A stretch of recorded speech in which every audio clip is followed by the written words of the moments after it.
미국의 명문 대학이라고 하면 옥스퍼드와 캠브리지 대학을 꼽는데요. 그 옥스퍼드 대학의 영화 해리포터의 배경이 되었던 뉴 칼리지라고 하는 건물이 있습니다. 아주 유서 깊은 건물인데요. 14세기에 지어진 이 건물의 대강당 천정을 보면 여러분 보시기에 아마 오른쪽 화면이 될 것 같습니다. 두 개의 사진 중에서 굵직한 참나무 석가래가 자리 잡고 있는 것을 보실 수 있을 겁니다. 그런데 지금으로부터 약 120년 전쯤에 이 건물의 관리 담당자들에게 깊은 고민에 빠뜨린 일이 벌어졌습니다. 이 건물이 언제 지어졌다고요? 14세기에 1500년대에 지어졌다는 거죠. 올해가 2026년이니까 약 500년이 지났을 시간이었습니다. 500년의 세월이 흐르다 보니 어느덧 이 단단하던 참나무 석고래들이 어떻게 된 걸까요? 썩게 된 거지요. 그래서 이제 지붕이 무너질 위기를 맞게 된 겁니다. 이래서 여러 가지 궁리를 하던 이 대학의 관계자들이 대학 소유의 숲 관계자들을 불러서 해결할 수 있는 방법이 있느냐라고 묻자 뜻밖의 대답이 돌아왔습니다. 그것이 무엇이냐? 걱정하지 않으셔도 됩니다. 저희가 관리하고 있는 이 옥스퍼드 대학 소유의 숲에는 이미 수령 500년이 넘는 참나무들이 넉넉하게 준비되어 있습니다라고 하는 답변이 돌아온 거지요. 어떻게 된 것이냐? 대학 건물을 지을 당시에 선조들은 언젠가 이 석가래가 썩을 것을 내다보고 후손들이 지붕을 새로 만들 수 있도록 참나무 숲을 따로 조성해 놓았던 것이지요. 500년을 내다본 이 선조들의 해안이 보이지 않는 지붕이라고 하는 이 영적인 유산을 후손들에게 남길 수 있었던 것입니다. 이처럼 진정한 유산은요, 자녀에게 현금과 물질을 쥐어주는 것이 아니라 저들 인생의 지붕이 무너질 위기를 만났을 때에 다시 일어서게 만드는, 다시 일어설 수 있도록 영적 참나무를 심어주는 것이 아닐까 생각해 보게 되지요. 동양의 고전 명심보감에서도 이러한 비슷한 내용이 나옵니다. 황금 유자손이어도 자손 미필 능수하고 저금 덕어 명명지중 내위장구지게라 라고 하는 명심보감 적선편에 문구가 있는데요. 황금을 자손에게 물려주어도 지키지 못하니 오직 음덕을 쌓는 것이 자손을 위한 긴 계책이 된다라고 하는 의미입니다. 물론 신앙적인 관점에서 우리가 음덕이라고 하는 것은 보이지 않는 곳에 심어놓은 거룩의 씨앗, 경건의 씨앗을 의미한다라고 생각할 수 있을 텐데요. 이러한 모습들을, 이러한 유산들을 성경적 언어로 가장 잘 표현한 사람이 누구일까 고민하다가 오늘 본문 속의 여호수아를 발견하게 되었습니다. 그는 가나안 정복 전쟁을 끝낸 이제 이스라엘의 12지파를 세겜으로 불러 모읍니다. 지금까지는 목적이 있었기에 치열하게 앞으로 또한 그 땅을 얻기 위해서 노력하던 백성들이 이제 그 땅의 풍족함과 편안함에 안주할 무렵에 여호수아가 백성들을 다 불러 모은 거지요. 여러분, 성경의 세겜이라는 곳, 이것이 어떤 곳인가 여러분들 아실 텐데요. 일찍이 믿음의 조상 아브라함이 가나안에 들어와서 처음으로 제단을 쌓았던 곳이 바로 세겜이었습니다. 야곱이 먼 이방 생활을 끝내고 고향으로 돌아가던 중에 이방 신상 이가봇을 땅에 묻고 내가 이제는 과거의 모든 것을 끊고 하나님께로 돌아가리라 결단했던 곳이 바로 이 세겜 땅이었습니다. 이렇게 역사적으로 의미 있는 그 땅에 여호수아는 이제 자신이 언젠가 떠난 이후의 백성들이 가나안의 화려한 우상 문화에 젖어들지 않도록, 저들의 신앙의 뿌리가 묻히지 아니하도록 노심초사하며 영적 결단을 촉구하는 유언을 남겼던 것인데요. 오늘 보면 14절 앞부분과 15절 뒷부분 말씀, 우리 자막을 보시면 함께 읽도록 하겠습니다. 이제는 여호와를 경외하며 온전함과 진실함으로 그를 섬기라. 너희의 조상들이 강 저쪽과 애굽에서 섬기던 신들을 치워버리고 여호와만 섬기라. 오직 나와 내 집은 여호와를 섬기겠노라. 아멘. 그러면 여러분, 오늘 본문 속의 여호수아의 바람처럼 우리 가정이 특별히 설 명절을 맞아서 믿음의 유산을 따라 함께 모여 예배하는 여러분들의 가정들이 신앙의 명문으로 세워지기 위해서는 어찌해야 하는 것일까요? 이제 예배 이후에 우리 또한 원근각처로 흩어져 가족들을 만나며 또한 안부를 전하게 될 터인데, 우리의 신봉교회라고 하는 영적 울타리 안에 거하는 여러분 모두가 이번 설만큼은 그저 단순히 안부를 묻고 세뱃돈을 주고받는 그러한 자리가 아니라 오늘 이 말씀 가운데 여호수아의 외침을 새기고 영적 결단을 통하여서 신앙의 지붕을 든든히 세워 하늘의 복을 그 집을 통하여 흘려보낼 수 있는 믿음의 인생들, 또한 믿음의 가정들이 다 되시기를 주님의 이름으로 축원합니다. 그러면 우리의 가정이 신앙의 명문 가정으로 서기 위해서 어찌해야 될까? 따라해 볼까요? 신앙 주권을 결단해야 합니다. 나의 신앙의 근원이, 나의 신앙의 주도권이 누구에게 있는가 고백하는 것이겠지요. 보면 15절 뒷부분 말씀 우리 함께 읽을까요? 너희가 섬길 자를 오늘 택하라. 오직 나와 내 집은 여호와를 섬기겠노라. 아멘. 여호와의 이 외침은요, 그저 한 사람, 한 가정, 한 가문에 복을 비는 것이 아니라, 자신의 고백을 이야기하는 것이 아니라 영적 존립에 관해 최후 통첩하는 메시지입니다. 특별히 본문 속에 섬긴다라고 하는 이 단어, 히브리어 아바드라는 단어를 쓰는데요, 일하다, 섬긴다라는 의미가 이 안에 담겨 있습니다. 그러니 이 단어는 오늘 내 주어진 삶의 현장에서 땀 흘려 일하는 것, 이 단어의 의미 안에 들어 있습니다. 뿐만 아니라 그 삶의 현장 가운데서도 내가 하나님을 높이며 예배한다라는 의미 또한 이 단어 안에 담겨 있는데, 그러니 오늘 내가 땀 흘려 수고하는 것과 하나님을 예배하는 것이 다른 차원의 일이 아니라 같은 거라는 거지. 삶의 예배, 땀 흘리고 애써 수고하는 가운데서도 하나님을 예배하며 내 삶의 주권이 하나님께 있습니다. 하나님께서 나의 삶의 인도자 되십니다. 내 모든 것이 하나님으로 인하여 말미암은 것입니다라는 것을 인정할 때에 비로소 신앙의 명문 가정으로 세워져가는 첫걸음을 떼게 된다라는 것입니다.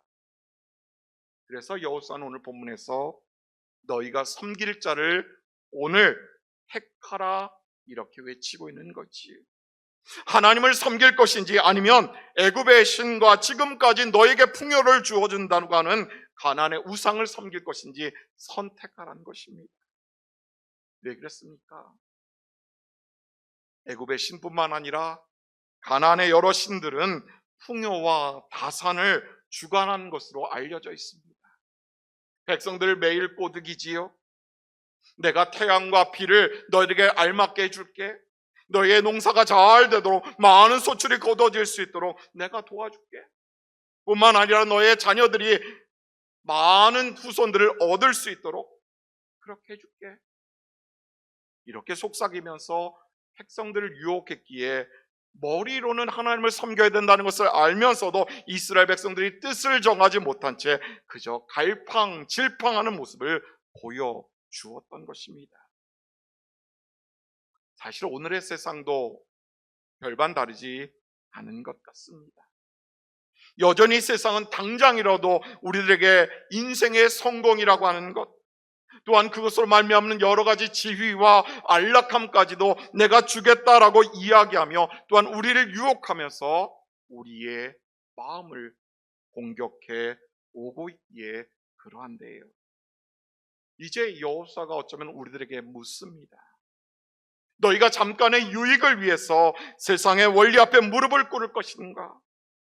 아니면 비록 보이지 않더라도 만복의 근원 되시는 만물의 주관자 되시는 여호와 하나님만을 인생의 주권자로 모실 것인가? 이것은 타협의 영역이 될 수 없습니다.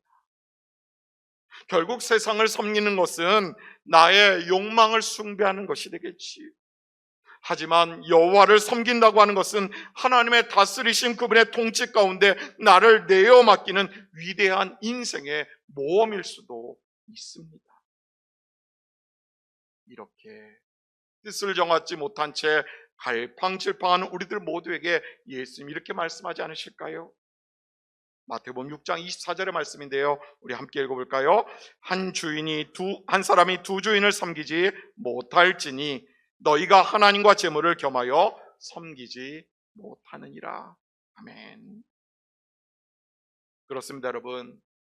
특별히 명절에는요, 온 가족이 신앙의 가정이라고 한다면 바랄 것이 없겠으나 제사나 차례 등의 여러 세속 풍속으로 믿지 않는 친지들의 시선을 온몸에 받을 수밖에 없는, 신경 쓸 수밖에 없는 그런 때입니다.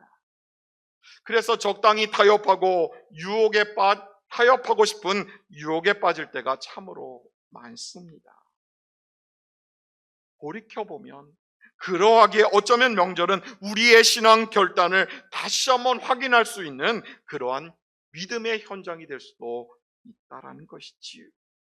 한자리에 모인 일가 친지들과 더불어서 함께 예배하며 오직 하나님만이 우리의 가정에, 우리 가문의 주권자이심을 선포할 수 있는 여러분 모두가 되시기를 간절히 소망합니다. 오직 믿음으로 신앙의 주권을 결단하여 하나님 부어주시는 신령한 복을 누릴 뿐만 아니라 그 복을 이제 축복의 저수지가 되어서 사방으로 흘려보낼 수 있는 여러분의 신앙의 복된 신앙인 뿐만 아니라 신앙의 명문 가정들 다 되시기를 주님의 이름으로 축복합니다. 두 번째로요, 우리의 가정이 신앙 명문 되기 위해서 어찌 해야 될까 알아볼까요? 신앙 유산을 계승해야 합니다. 신앙 유산을 계승하는 것, 신앙의 주권을 결단했다면 이제 그 결단이 우리 자녀들에게, 다음 세대에게 이어지게 하는 신앙 유산의 계승으로 이어져야 되겠지. 다시 보면 15절 뒷부분 말씀 함께 읽습니다. 오직 나와 내 집은 여호와를 섬기겠노라. 아멘. 여기서의 핵심은 여호수아 혼자만의 고백이 아니라는 것이지요. 여호수아 혼자만 나는 하나님 섬기겠습니다라고 고백하는 것이 아니라 나와 내 집이라고 하는 이 공동체의 고백으로까지 이어졌다라는 사실입니다. 여기에서 집을 뜻하는 히브리어 바이트라는 단어는요, 외형적인 가정을 넘어서 그 가정에 흐르는 가풍, 신앙적인 혈통 외에 영적인 분위기까지 포괄하는 그러한 단어입니다. 여호수아의 위대함이 바로 여기에 있지요. 지금까지 그는 전장을 누볐던 장수였습니다. 마지막 가나안 정복 전쟁을 이끌었던 사람이었습니다. 12지파의 수백만의 사람들이 오직 이 한 사람의 얼굴만을 바라보고 있었습니다.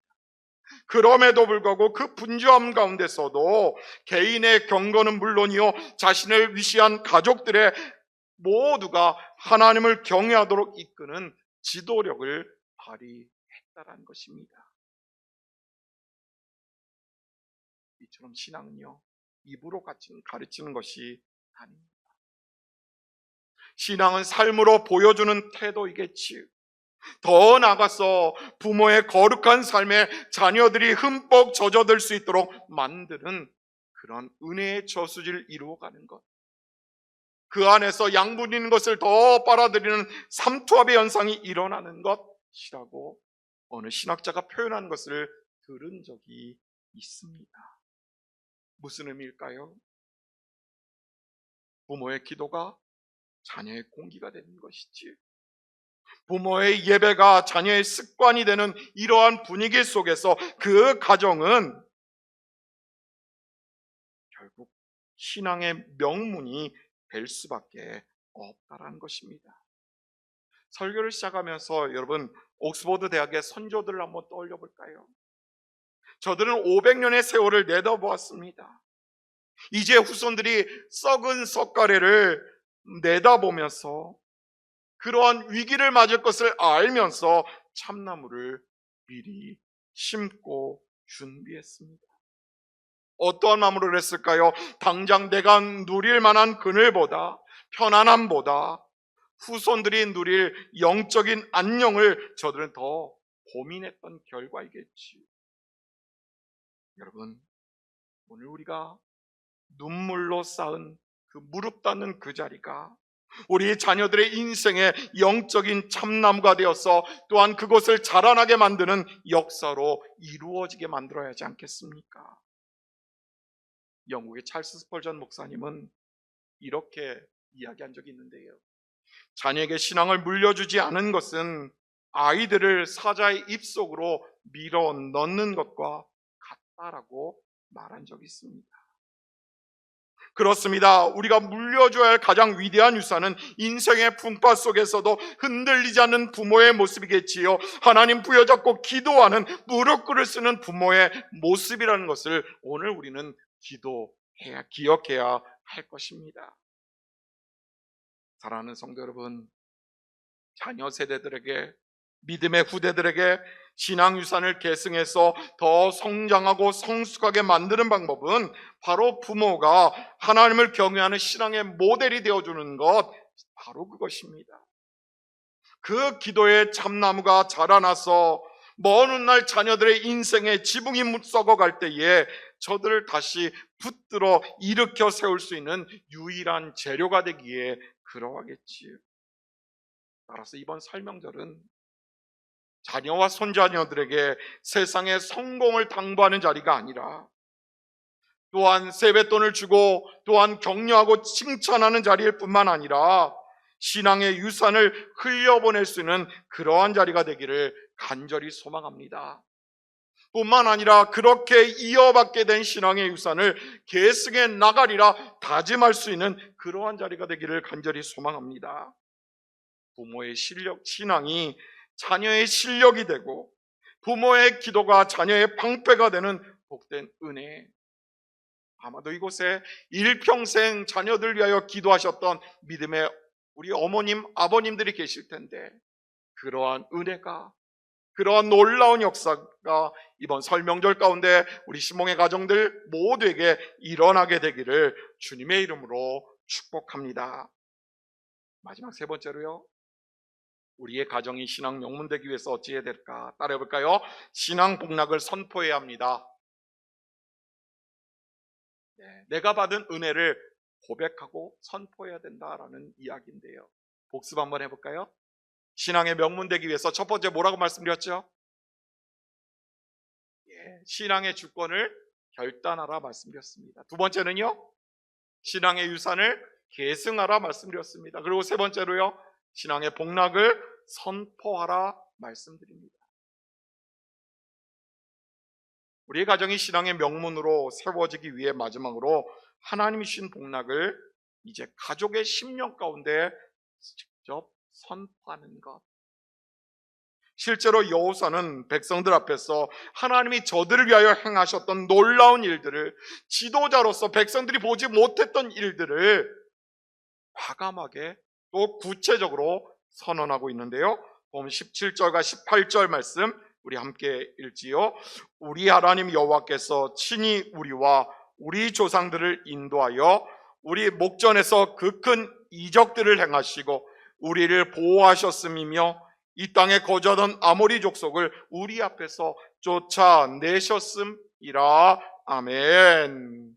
이처럼 받은 은혜, 받은 복은 믿음의 언어로 선포될 때에 비로소 그 능력이 실제 나타날 수 있음을 우리에게 이야기해 주고 있습니다. 특별히 이번 설명절에 우리가 실천해야 될 진정한 의미의 강복이 바로 이런 것일 텐데요. 새해 복 많이 받으세요. 새해 건승하십시오. 새해는 뜻한 바를 이루기를 바랍니다. 이러한 막연한 덕담보다는 여러분, 지금까지 우리의 가정을 지켜주신 하나님을 고백해 보시는 건 어떻겠습니까? 우리에게 지난 한 해 베풀으셨던 은혜, 또 올 한 해 가운데 소망하며 기도하는 것들을 나누는 시간이 된다면 어떻겠습니까? 그리고 그 자리에 모이는 믿음의 후대들에게 나의 신앙이 이러한 은혜 가운데 서왔노라 고백하는 시간이 된다면, 이렇게 우리가 받은 신앙의 복락을 선포할 때에 듣는 이들의 심령 가운데 어떠한 변화가 일어나겠습니까? 영적인 안정감이 생겨나겠지요. 그리고 그 가정에 보이지 않는 하나님의 다스리심의 울타리가, 돌봄과 인도하심의 울타리가 펼쳐지게 될 것입니다.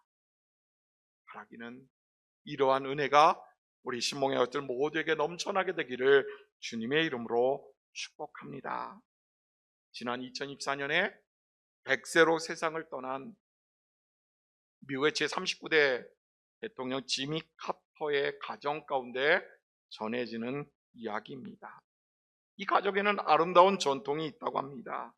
그것이 무엇이냐? 어려운 것 아니고요, 너무나 쉬운 것입니다. 그것은 아버지가 자녀들을 무릎에 앉히고 축복을 선언하는 것이지요. 지미 카터 대통령도 어린 시절 아버지의 무릎에서 이러한 이야기를 매일 들었다고 하는데요. 지미, 너는 하나님의 사람이다. 하나님께서 너를 통하여 분명 세상을 환하게 비추게 하실 것이다. 너는 하나님의 능력 있는 도구가 될 것이다. 그러니 그 쓰임 받는데 도구가 되거라. 훗날 그가 대통령직에서 물러나서 평범한 시민으로 돌아왔지요. 대통령 재직시보다 오히려 은퇴 이후에 그는 더 많은 사람들의 존경과 사랑을 받는 대통령으로 기억되고 있습니다. 평생을 교학교 교사로 봉사했습니다. 사랑의 집짓기 운동, 헤비타트 운동을 이끌었던 그 이유에 대해서, 비결에 대해서 그는 이렇게 고백하는데요. 내 인생의 가장 큰 석가래는 아버지가 매일 아침마다 내 머리에 손을 얹고 선포해 주셨던 하나님 축복의 말씀이었습니다. 이것이 바로 그의 고백이었습니다. 여러분, 이번 설날에도 우리가 이 강복의 권세를 사용해 본다면 어떡할까요? 세뱃돈을 쥐어주는 부모 자녀가 아니라 우리의 믿음의 후대들에게 손을 얹고 하나님의 복을 선언할 수 있는, 선포하는 가정의 제사장이 되는 것, 그리할 때에 우리의 가정들이 믿음의 명문 가정으로 서게 될 것이고, 그 가정은 분명 평강의 숲으로, 복음이 넘쳐나는 은혜의 숲으로 바뀌게 되지 않을런지. 우리 가정은 이미 자녀들이 신앙을 떠났는데요, 늦었다고 생각하지 마십시오.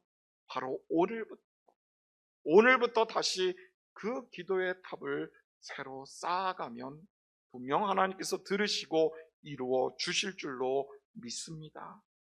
사랑하는 신봉의 가족 여러분, 옥스퍼드 대학의 선조들 500년 뒤의 후손을 위해 참나무를 심었듯 오늘 여호수아는 이스라엘의 미래 후대들을 위해서 오직 나와 내 집은 여호와를 섬기겠노라 외쳤습니다. 믿음의 이정표를 남겼던 거지요. 우리 또한 신앙의 주권을 결단하고 신앙의 유산을 계승해 나가는 은혜가 있기를 간절히 원합니다. 뿐만 아니라 우리의 삶 가운데 허락하신 신앙의 복락을 선포하시는 여러분들 되기를 간절히 소망합니다. 이러한 우리들의 노력이 켜켜이 쌓이고 쌓여서 우리 가정의 거룩한 신앙 유산이 될 것이고, 이제 그 신앙의 유산이 수백 년이 흘러도 무너지지 않는 믿음의 석가래로 남는, 그러하여 더욱더 믿음의 후대들이 그 위에 믿음의 탑을 쌓아나갈 수 있는 여러분 모두가 되시기를, 그러한 믿음의 가정들 되시기를 주님의 이름으로 축복합니다.